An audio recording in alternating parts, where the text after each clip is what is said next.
Learning UlliLevi Omar, Girls Bostoner Rebbe Zt. Matos, Massai is this week also, but Matos is Tov Shin Nun Vov. By Shalashudas, the Rebbe said he heard the name of the Emes, what it says in the Torah. By Rabbi Moshe Om, Lamer. Moshe Rabbeinu said to the people, choose from amongst you people for the army. They should go wage war against Midian to revenge Hashem in Midian. 1,000 should be taken from each of the Shvotim.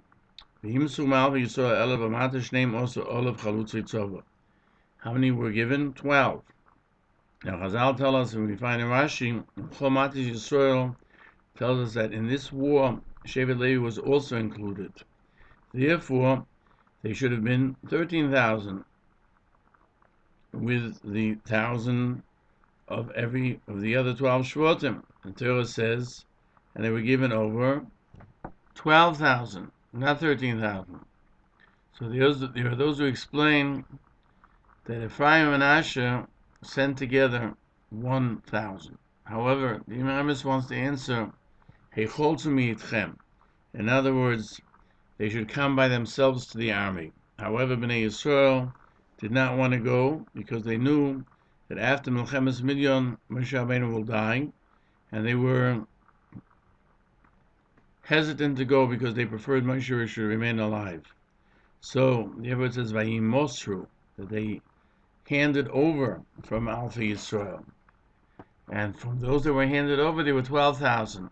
But Shevet Levi went on its own because they had a Messiah from Moshe Rabbeinu, that they have to do what is required without personal negias, without personal prejudice, telling them not to do so.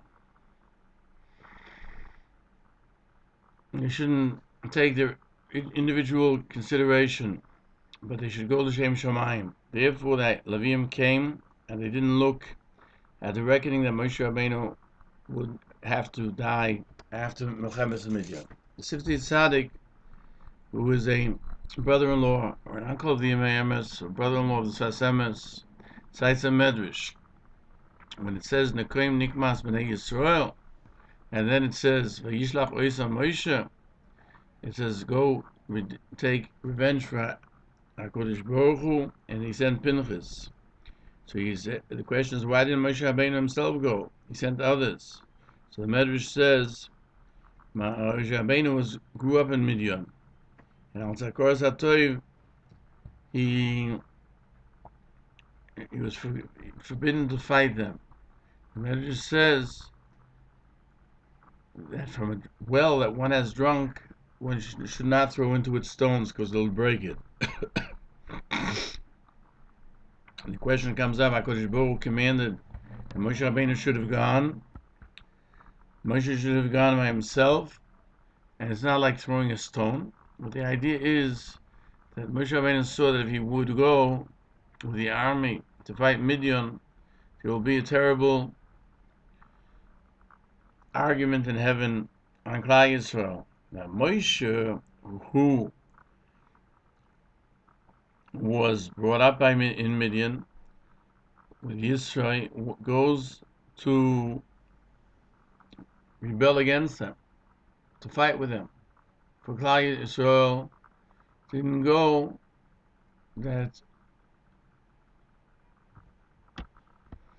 would have been a terrible statement about Klal Yisrael. Thus, we see that there's a time to make reckoning, whether to go or not.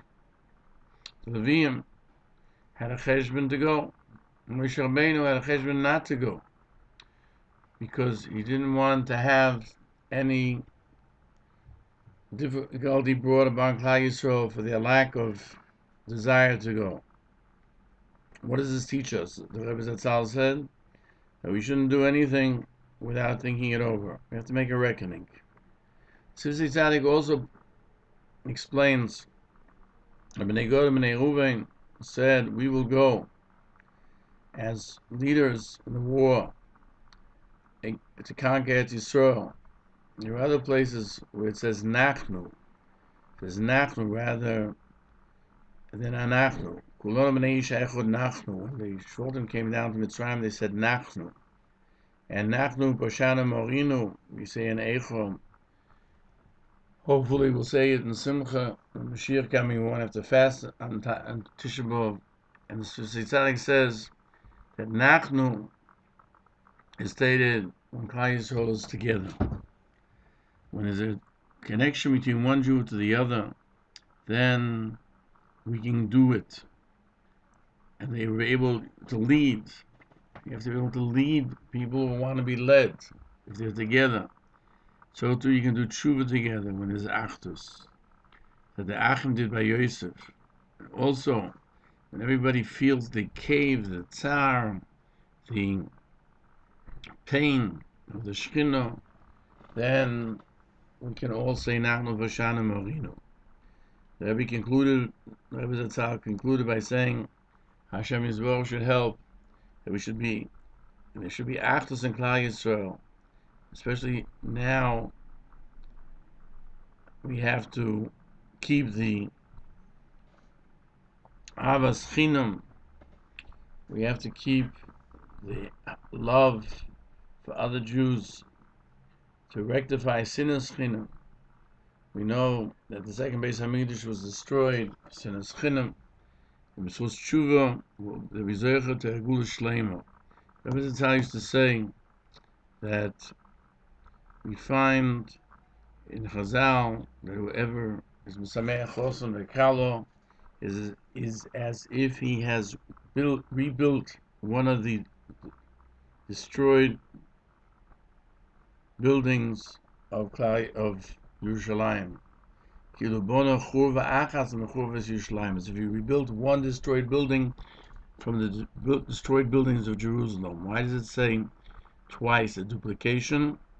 Because by Avas Chinam, by a Chasana, when you make the Chosin happy, the Kala happy, the family happy, it's a China, it's Avas Chinam. So too, we rectify the second destruction. But the first destruction, which was because of Gila Aroya, Shviros Domim, Avodah Zorah, that we still have to work on. B'schus Avos, Avon, who became Avodah Zorah, Yitzchak, who showed that a person's life is important when he went on the Akedah, and Yaakov, who taught us how to be Jewish and keep all the halachas. The three who was in merit, who we shall merit the coming of Mashiach. Tzidkenu b'meir v'yameinu. Amen.